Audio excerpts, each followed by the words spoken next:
student, the one you know is bright, you know is capable, but they just can't seem to get started on their work? It's a frustration we've all felt, as educators, as parents. Well, today, we're going to pull back the curtain on the invisible barrier that might be the real culprit here: executive function. Does this scene feel a little too familiar? Meet Sarah. She totally gets addition. That's not the problem. But the worksheet itself feels like a mountain she can't even begin to climb.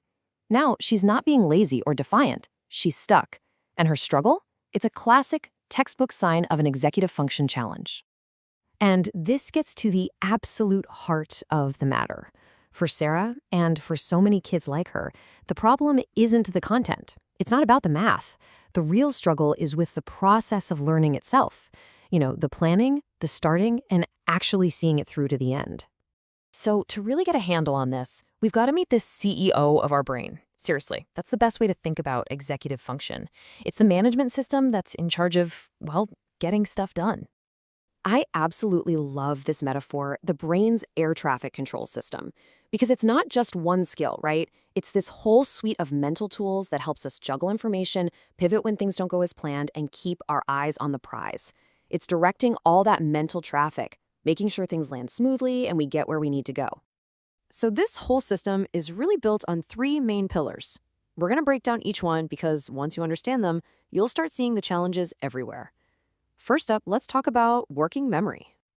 Think of working memory as the brain's little sticky note. It's supposed to hold information for us just long enough to use it. When that sticky note isn't so sticky, you see kids who forget the second and third step of the directions you just gave, or they'll raise their hand so excited about a question, and then by the time you call on them, it's gone. Poof! So frustrating for them and for you.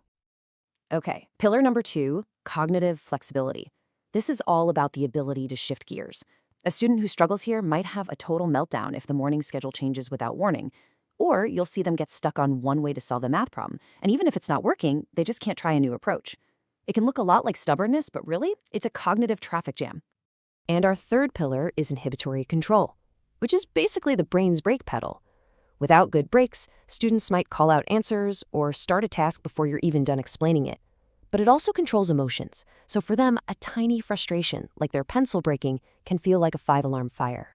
All right, so we've got the 3 components. Now, how does knowing this actually change what we see in the classroom every day? Well, it's all about shifting our perspective, looking for the real reasons behind some of these common behaviors. And this is where the mindset shift is so incredibly powerful. That student who looks lazy, they're probably just completely overwhelmed and don't know how to even start. The one who seems defiant, they might just lack the mental tools to process and follow through on what you asked. And this is so important. This has nothing to do with intelligence. It's about a huge, frustrating gap between what they know and what they can show. So just think about these classic red flags: that blank stare at a worksheet, the assignment that's abandoned halfway through, the student who can give you a brilliant verbal answer, but their written work is a total mess. These aren't signs of a bad attitude. They are often bright, flashing neon signs of an executive function challenge. Spotting the challenges is a massive first step. It really is. But the most important part is what we do next. And the goal isn't to fix the student, it's to build some scaffolding around them so they can climb that mountain themselves. And the absolute best place to start is with strategies that help everyone. It's called universal design. By creating an executive function-friendly classroom for all students, we just make the road smoother for the entire class. And some of these things are total game changers. A visual schedule on the board helps everyone with transitions. Breaking a huge project into 5 tiny, manageable steps suddenly makes it doable. And my favorite, giving instructions both out loud and in writing. That's a huge support for a weak working memory. Simple tweaks, massive difference.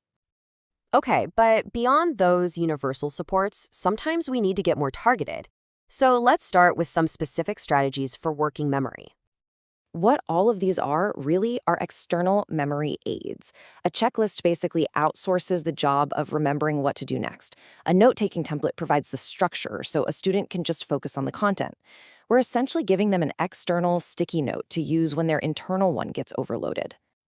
Now, what about those kids who just get stuck?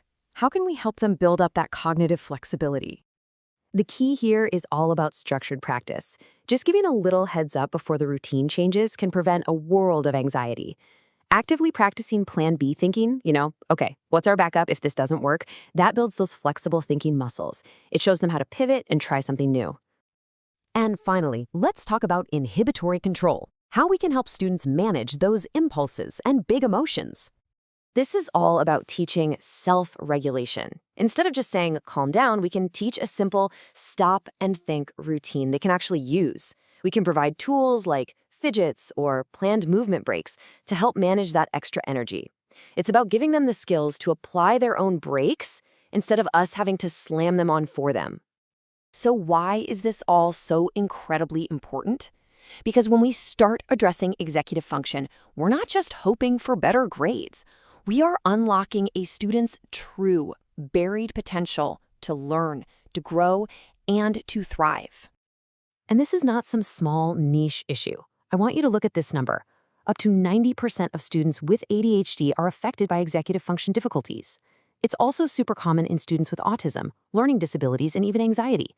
We are talking about a massive part of our student population. And that brings us to the most important takeaway of all. If you remember one thing, let it be this. We have to train ourselves to look past the surface behavior, the lazy, the defiant, the unfocused, and ask a better question. What's the underlying skill that's missing here, and how can I help teach it? Because that's the real challenge for all of us, isn't it? How can we see the student and not just the struggle?